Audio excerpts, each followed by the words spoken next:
I think that October 7th and what happened in Israel is actually an inflection point for the broader woke slash progressive left movement.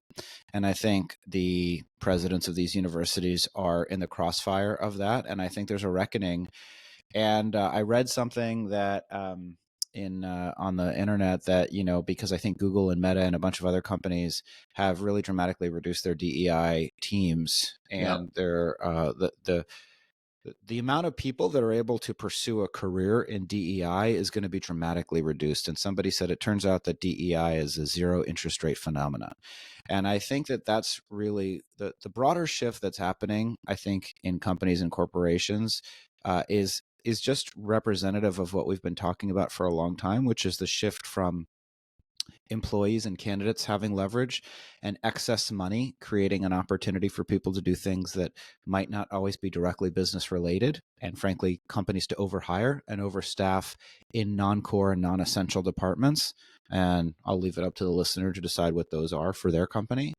And I think we're in a period, and honestly, I said I was talking to a well-known CEO yesterday on the phone, and he said, before we hang up, and we were talking about what is the theme of this year? What is the theme of 2024? And we were talking about how the theme of this year is CEOs as builders, and CEOs and founders focusing on their customers and focusing marginally less on investors, and saying, you know what? Our customers are going to determine, meaning profitability. Our customers are going to determine how we're going to proceed as a company, not our cap table.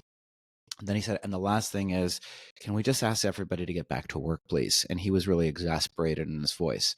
And so what I think college students coming out of college are going to experience is the same thing the entire workforce is going to experience, which is on the margin, a lot less patience for things that don't directly contribute to the bottom line.